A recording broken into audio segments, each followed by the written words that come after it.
Family traditions are a concept that most people either love or hate. While they hold a place of fondness in movies, sometimes they don't work out as well in real life. Maybe certain members of the family just aren't into it. Maybe the practices are a little outdated. Then again, some traditions hold a special place in our hearts until they become a constant reminder of a horrible tragedy.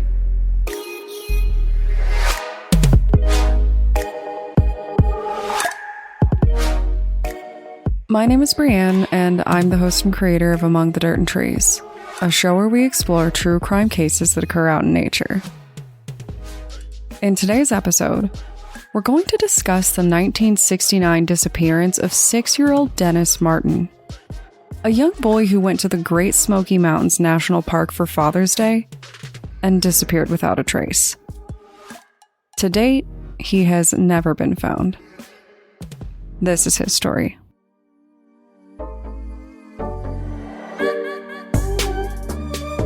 Before I get too far into this, I do just want to say that you might notice a change in the show going forward. That is because this is a last podcast episode that I will ever record in my 20s. That's right, while you were all enjoying your Sunday, I was turning 30. So, I think I'm supposed to spontaneously become a very mature adult or something. You'll have to let me know how that works out, or if the show suddenly sucks because I'm no longer hip or cool, if I ever was. But, moving on. In the Martin family, like many families, Father's Day was considered to be a very special day. It was a day of celebration spanning across generations. A day that came with a special tradition. In the Martin family, it was commonplace for the men of the house to head out and celebrate Father's Day together. But the men had a pretty specific plan each year. All of the boys and men, ranging from 6-year-old Dennis all the way up to his grandfather, would head out for a fun, testosterone-packed camping trip. I'm sure that previous years were a lot of fun. Unfortunately, the same could not be said for that 1969 camping trip. For this trip, they decided to head out near the Appalachian Trail. They hiked on out and prepared to spend the night, and this is when the fun really started to happen. See, this year, it wasn't just the Martins. They actually had another family with them, which was exciting for the kids because it meant that there were a lot of people to play with. The kids were playing nonstop, no doubt having fun running and climbing anything that they could. Eventually, someone got the idea that the kids should hide and pop out to surprise the adults. Now, I'm not sure when the last time that you played hide and seek with a little kid was, but suffice it to say that little kids generally aren't very good at it. They're not really clear on hiding, and they don't have any real grasp of their dimensions, so when Dennis's dad saw him duck behind a bush, no doubt giggling with joy, he didn't think anything of it. Several minutes went by, and for completely obvious reasons, his father didn't worry. At least, not until all of the children came running back to the campsite to surprise the adults, and one of them was missing. Dennis. Right out of the gate, Dennis's father noticed that his son was missing and jumped into action. I'm not actually sure if Dennis was the youngest child of the campsite, but I do know that he had an older brother who was there at the time. Everyone started searching for him, and I'm sure they expected to find him fairly quickly. Remember, at this point, he was literally only missing for a few minutes. Some kids can really run, but most of us wouldn't expect a child to vanish into thin air in less than 10 minutes.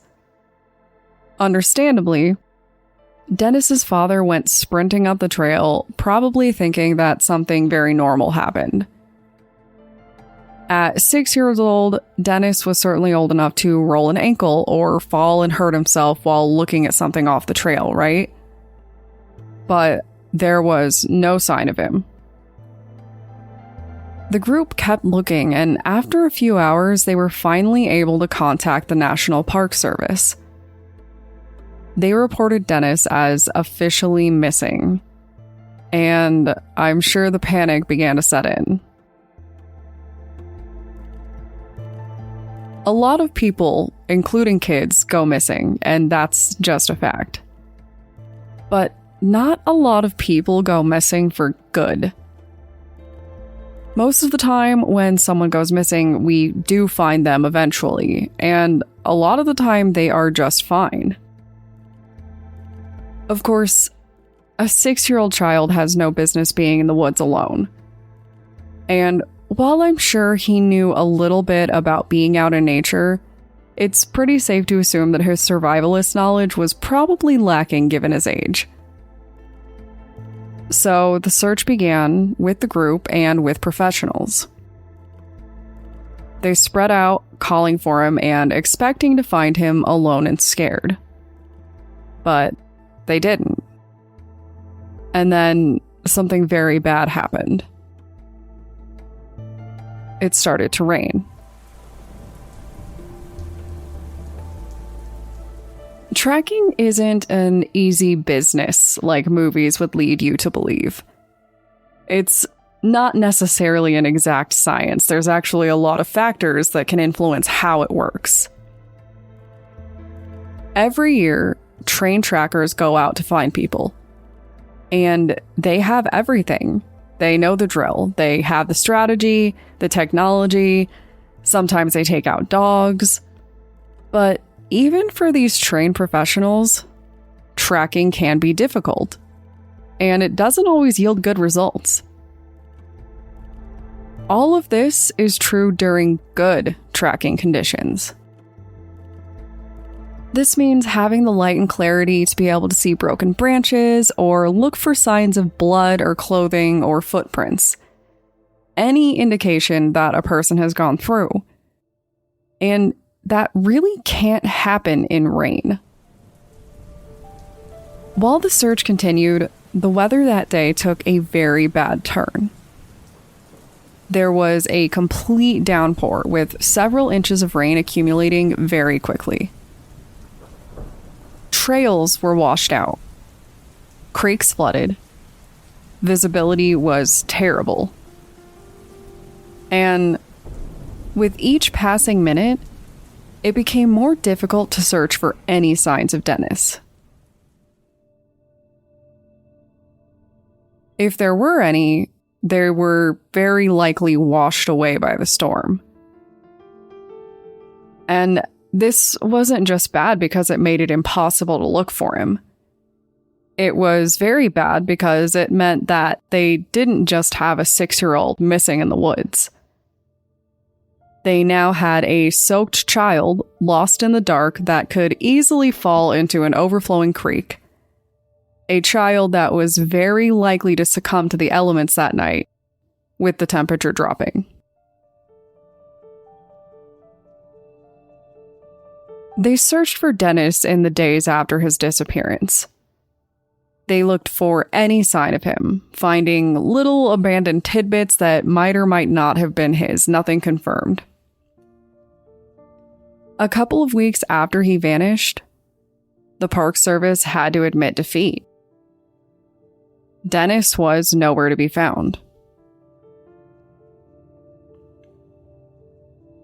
When someone goes missing out in nature, there is a certain level of urgency that comes with the search. Searchers want to find you before you're exposed to the elements or before something else finds you instead. This area was known to house venomous snakes, dangerous bears, bobcats, and even feral pigs, which, if you didn't know, will absolutely, very intentionally try to murder you. There were a lot of dangerous predators in those woods, and that was an even smaller concern than the rain and dropping temperatures that plagued the area following Dennis's disappearance.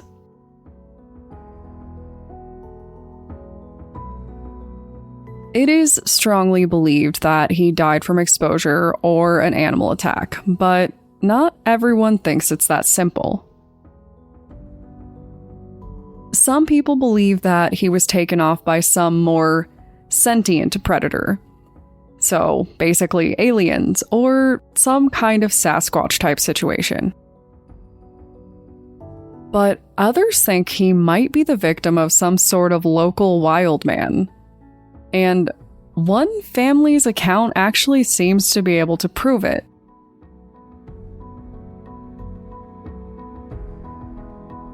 They claimed that when he went missing, they heard a horrible howling scream and saw a beastly man that was covered in hair sprinting through with something thrown over his shoulder. And I know what you're thinking, Sasquatch, right? Well, the family believes that the bundle over this guy's shoulder could easily have been a small child. Before you imagine some beastly wild guy sprinting off to take poor Dennis to his creepy forest cave, you should know that despite his wild appearance, the man must have been a part of society in some regard. When the family saw the fleeing man, they said they saw him sprint right up to a vehicle, hop in, and speed off. So either there was some guy out there in like a Sasquatch getup just waiting for an unaccompanied child to wander by the right bush, or Sasquatch has embraced modern technology and ran away from home with a sack over his shoulder. An unusual find that came with this case, as if all of this isn't strange enough, is that on AllTrails, someone has actually created a list for the path Dennis took, which I have to say did surprise me because it's a little grim for AllTrails. But I run a true crime podcast, so no judgment from me, obviously.